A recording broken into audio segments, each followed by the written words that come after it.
Halo semua, perkenalkan nama saya Maria Tumiwa.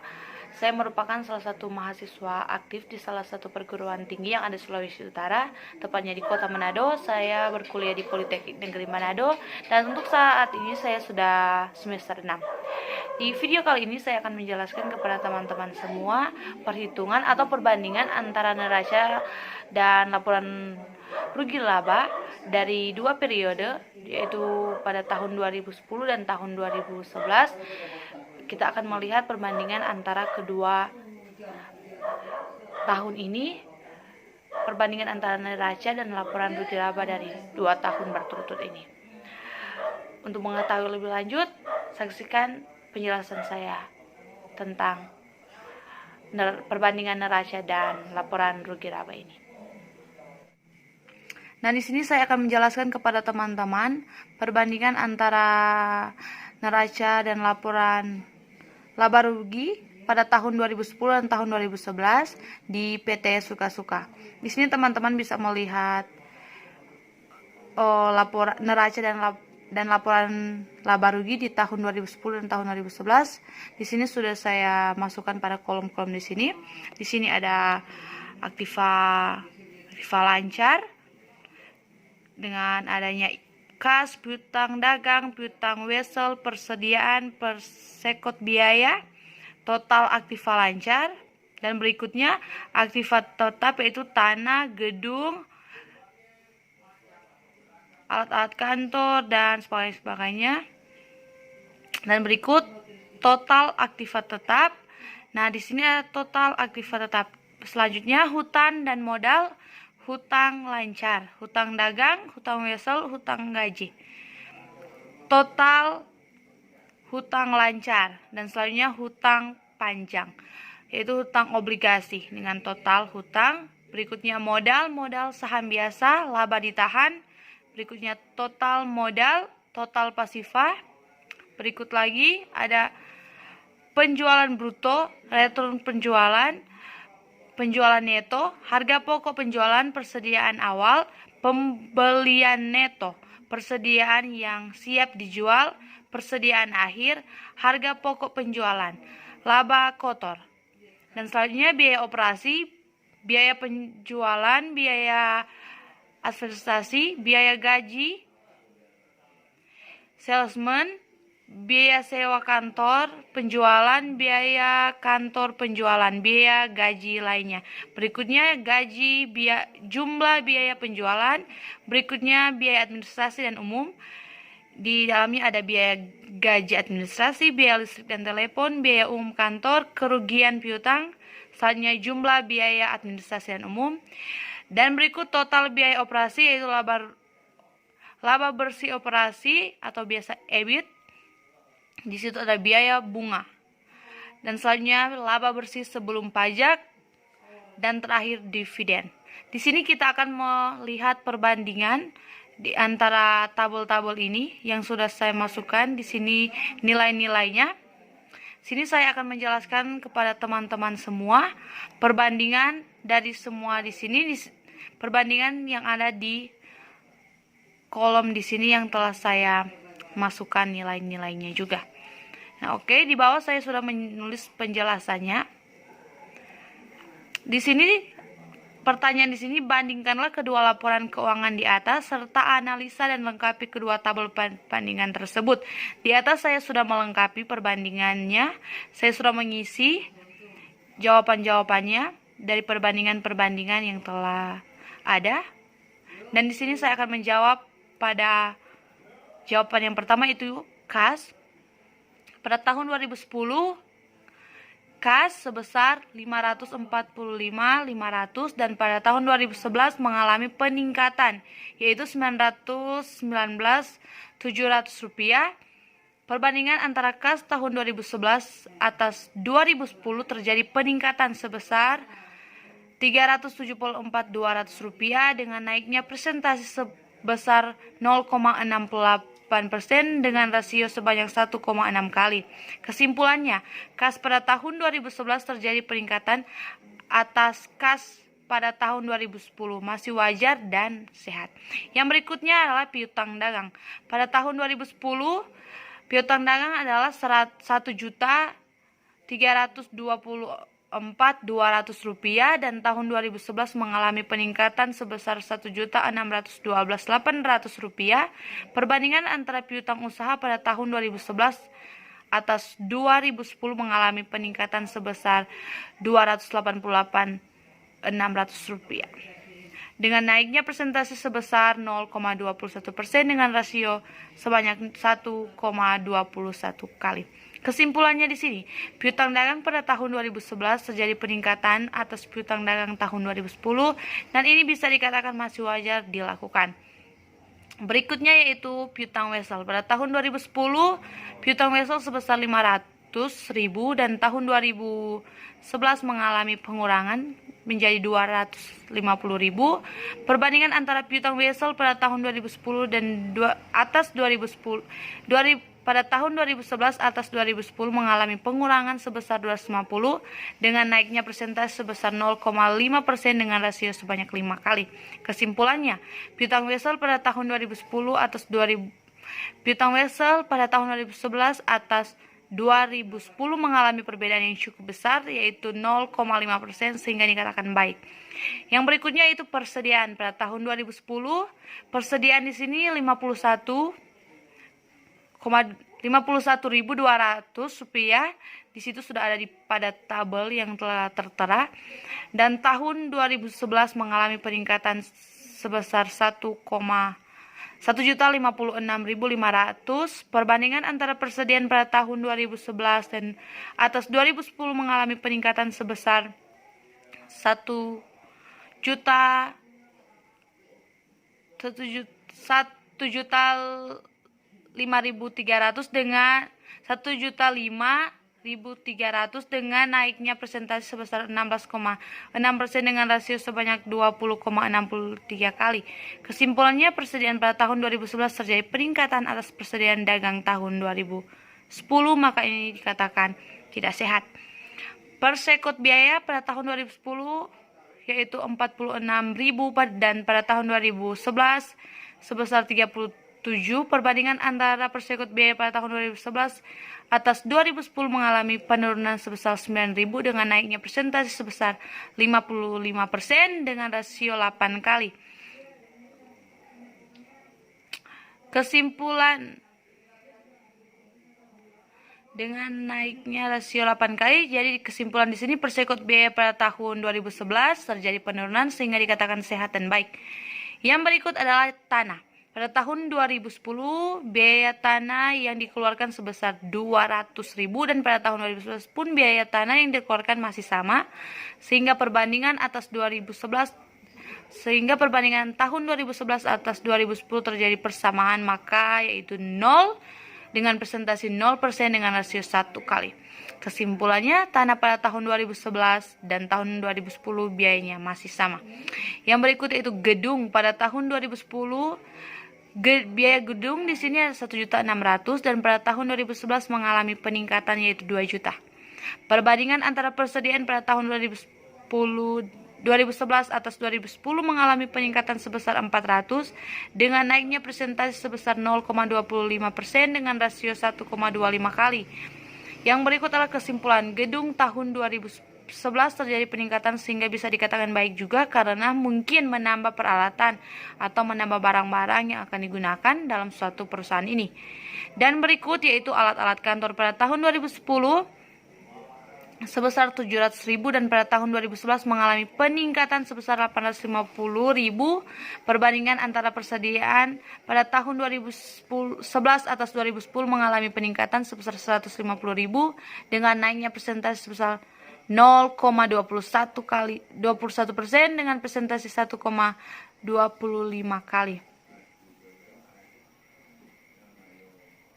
Dengan kesimpulan, alat-alat kantor pada tahun 2011 mengalami peningkatan dengan tahun 2010. Ini bisa dikatakan masih wajar dan sehat. Yang berikut adalah hutang dagang pada tahun 2010 sebesar 655 dan tahun 2011 mengalami penurunan sebesar 552.200 rupiah. Perbandingan antara persediaan pada tahun 2011 atas 2010 mengalami penurunan sebesar 800.000 dengan persentase sebesar 0,15% dengan rasio sebanyak 0,84 kali. Kesimpulannya, hutang dagang pada tahun 2011 mengalami penurunan sehingga dikatakan baik. Yang berikut adalah hutang wesel. Pada tahun 2010, hutang wesel di sini 150 dan tahun 2011 mengalami penurunan sebesar 125.000. Perbandingan antara persediaan pada tahun 2011 atas 2010 mengalami penurunan sebesar 25.000 rupiah dengan presentasi sebesar 0,16% dengan rasio sebanyak 0,8 kali. Dengan kesimpulan, hutang wesel tahun 2011 mengalami penurunan sehingga dikatakan baik. Yang berikut adalah hutang gaji pada tahun 2010. Hutang gaji sini 312 dan pada tahun 2011 mengalami peningkatan yaitu 443.500.000 dengan perbandingan antara persediaan pada tahun 2011 atas 2010 mengalami peningkatan sebesar 131.500 dengan presentasi sebesar 0,4% dengan rasio sebanyak 1,4 kali. Kesimpulannya adalah hutang gaji pada tahun 2011 mengalami peningkatan dengan 2010 sehingga ini bisa dikatakan masih wajar. Yang berikut adalah hutang obligasi. Pada tahun 2010 hutang obligasi sebesar 600 rupiah dan pada tahun 2011 mengalami penurunan sebesar 450 rupiah. Perbandingan antara persediaan pada tahun 2011 atas 2010 mengalami penurunan sebesar 150 dengan presentasi sebesar 0,25% dengan rasio sebanyak 0,74 kali. Kesimpulannya, hutang obligasi pada tahun 2011 mengalami penurunan dengan tahun 2010 ini dikatakan masih baiklah. Untuk berikutnya modal saham. Pada tahun 2010 modal saham yaitu 2 juta rupiah dan pada tahun 2011 mengalami peningkatan sebesar 600.000 menjadi 2.600.000. Perbandingan antara persediaan pada tahun 2011 tahun 2011 atas 2010 mengalami peningkatan sebesar 600.000 dengan presentasi sebesar 1,4% dengan rasio sebanyak 1,3 kali. Kesimpulan di sini modal saham pada tahun 2011 mengalami peningkatan dan dari tahun 2010 ini dikatakan baik dan wajar. Yang berikut adalah penjualan bruto pada tahun 2010. Penjualan bruto di sini ada 7.439.200 rupiah dan tahun 2011 mengalami peningkatan sebesar 9.703.000 rupiah dengan perbandingan 9.703.000. Perbandingan antara persediaan pada tahun 2011 atas 2010 mengalami peningkatan sebesar 2.263.800 rupiah dengan presentasi sebesar 0,3% dengan rasio sebanyak 1,3 kali. Kesimpulan, penjualan bruto tahun 2011 mengalami peningkatan dari tahun 2010 ini dikatakan baik dan sehat. Persediaan awal pada tahun 2010 persediaan awal di sini 600 dan pada tahun 2011 mengalami peningkatan sebesar 951.200 rupiah. Perbandingan antara persediaan pada tahun 2011 2010 mengalami peningkatan besar sebesar 284.900 dengan persentase sebesar 0,31% dengan rasio sebanyak 1,5 kali. Kesimpulannya yaitu persediaan pada tahun 2011 meningkat dari tahun 2010 ini dikatakan baik. Persediaan dan berikut persediaan akhir pada tahun 2010 sebanyak 951.200 dan pada tahun 2011 mengalami peningkatan sebesar 1.056.500 dengan perbandingan antara persediaan pada tahun 2011 atas 2010 mengalami peningkatan sebesar 105.300 dengan persentase sebesar 0,11% dengan rasio 1,2 kali. Kesimpulan, persediaan akhir tahun 2011 meningkat dari tahun 2010 ini katakan tidak sehat. Yang berikut adalah biaya investasi pada tahun 2011 sebesar 182.500 dan tahun 2011 pada tahun 2010 sebesar 182.500 dan pada tahun 2011 mengalami peningkatan sebesar 294.700.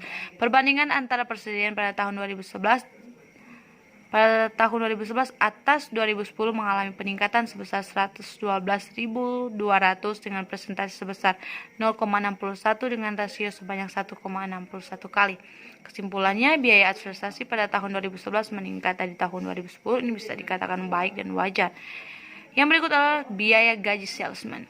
Pada tahun 2010 sebanyak 456.000 dan pada tahun 2011 mengalami peningkatan sebesar 686.300. Perbandingan antara persediaan pada tahun 2011 atas 2010 mengalami peningkatan sebesar 226.300 dengan persentase sebesar 0,49% dengan rasio sebanyak 1,49 kali. Kesimpulannya, biaya gaji salesman tahun 2011 meningkat dari tahun 2010. Ini bisa dikatakan baik. Yang berikut adalah biaya sewa kantor penjualan pada tahun 2010 sebesar 72.000 dan pada tahun 2011 mengalami peningkatan sebesar 90.000. Perbandingan antara persediaan pada tahun 2011 atas 2010 mengalami peningkatan sebesar 18.000 dengan persentase sebesar 0,25% dengan rasio sebanyak 1,25 kali. Kesimpulan, biaya sewa kantor penjualan 2011 meningkat dari tahun 2010. Ini bisa dikatakan wajar. Yang berikut adalah biaya kantor penjualan pada tahun 2010 sebesar 98.450 dan tahun 2011 mengalami peningkatan 174.100. Perbandingan antara persediaan pada tahun 2011 dan 2010 mengalami peningkatan sebesar 75.650 dengan persentase sebesar 0,76% dengan rasio sebanyak 1,7 kali. Kesimpulan, biaya kantor penjualan 2011 meningkat dari tahun 2010. Ini bisa dikatakan wajar. Yang berikut adalah biaya gaji lainnya. Pada tahun 2010 sebesar 44.550 dan tahun 2011 mengalami peningkatan 85.100. Perbandingan antara biaya gaji pada tahun 2011 atau 2010 mengalami peningkatan sebesar 40.550 dengan persentase sebesar 0,91 dengan rasio sebanyak 1,91 kali. Kesimpulan di sini, biaya gaji lainnya pada tahun 2011 mengalami peningkatan dari tahun 2010. Ini bisa dikatakan wajar dan baik. Yang berikut adalah biaya gaji administrasi. Pada tahun 2010 biaya gaji administrasi sebesar 626.000 dan pada tahun 2011 mengalami peningkatan sebesar 873.000. Perbandingan antara biaya gaji administrasi pada tahun 2011 atas 2010 mengalami peningkatan sebesar 247.000 dengan persentase sebesar 0,39 dengan rasio sebanyak 1,39 kali. Oke, maaf, di sini biaya gaji administrasi, di sini perbandingan antara persediaan diganti dengan biaya gaji administrasi. Oke, yang berikut kesimpulannya, biaya gaji administrasi tahun 2011 mengalami peningkatan dari tahun 2010. Ini bisa dikatakan wajar. Yang berikut adalah biaya listrik dan telepon. Pada tahun 2010 biaya listrik dan telepon sebesar 72.500 dan pada tahun 2011 mengalami peningkatan sebesar 106.000. Perbandingan antara persediaan pada tahun 2011 atas 2010 mengalami peningkatan sebesar 33.500 dengan persentase sebesar 0,46% dengan rasio sebanyak 1,46 kali. Kesimpulan, biaya listrik dan telepon tahun 2011 mengalami peningkatan dari tahun 2010. Ini bisa dikatakan tidak sehat. Yang berikut adalah biaya umum kantor pada tahun 2010 sebesar 140.300 dan pada tahun 2011 mengalami peningkatan 184.700. Perbandingan antara persediaan pada tahun 2011 atas 2010 mengalami peningkatan sebesar 44.400 dengan persentase sebesar 0,31% dengan rasio sebanyak 1,31 kali. Untuk kesimpulannya, biaya umum kantor tahun 2011 mengalami peningkatan dari tahun 2010. Ini bisa dikatakan wajar. Yang berikut adalah kerugian piutang. Pada tahun 2010, kerugian piutang pada tahun 2010 ini sebesar 25.000 dan pada tahun 2011 mengalami penurunan sebesar 12.000. Perbandingan antara kerugian piutang pada tahun 2011 atas 2010 mengalami penurunan sebesar 13.000 dengan persentase sebesar 0,52% dengan rasio sebanyak 0,48 kali. Kesimpulan, kerugian piutang tahun 2011 mengalami penurunan dengan tahun 2010. Ini dikatakan sehat dan baik. Yang berikut adalah laba bersih operasi atau biasa disebut EBIT. Pada tahun 2010 EBIT di sini 839.500 dan tahun 2011 mengalami peningkatan sebesar 1.183.400. Perbandingan antara laba bersih operasi atau EBIT pada tahun 2011 atas 2010 mengalami peningkatan sebesar 343.900 dengan persentase sebesar 0,40% dengan rasio sebanyak 1,40 kali. Kesimpulan laba bersih operasi atau EBIT pada tahun 2011 mengalami peningkatan dari tahun 2010 ini. Dan ini bisa dikatakan baik dan sehat. Yang selanjutnya laba bersih sebelum pajak. Pada tahun 2010, laba bersih sebelum pajak di sini sebesar 786.500 dan pada tahun 2011 mengalami peningkatan sebesar 1.155.400. Perbandingan antara laba bersih sebelum pajak atau EBT pada tahun 2011 atas 2010 mengalami peningkatan sebesar 368.900 dengan persentase sebesar 0,46% dengan rasio sebanyak 1,4 kali. Kesimpulan laba bersih sebelum pajak atau EBT pada tahun 2011 mengalami peningkatan dari tahun 2010. Ini bisa dikatakan baik. Dan terakhir adalah dividen. Pada tahun 2010 dividen di sini 400.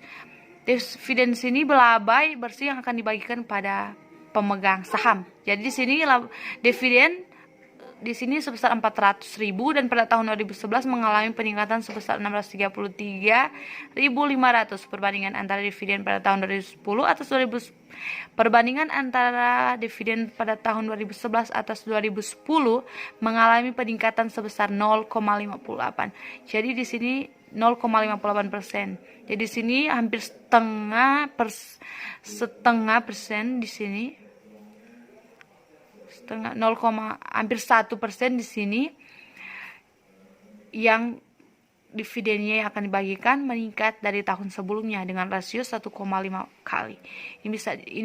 Jadi kesimpulan di sini dividen pada tahun 2011 mengalami peningkatan dari tahun 2010. Ini dikatakan baik dan sehat karena mendapat dividen yang lebih banyak dari tahun sebelumnya.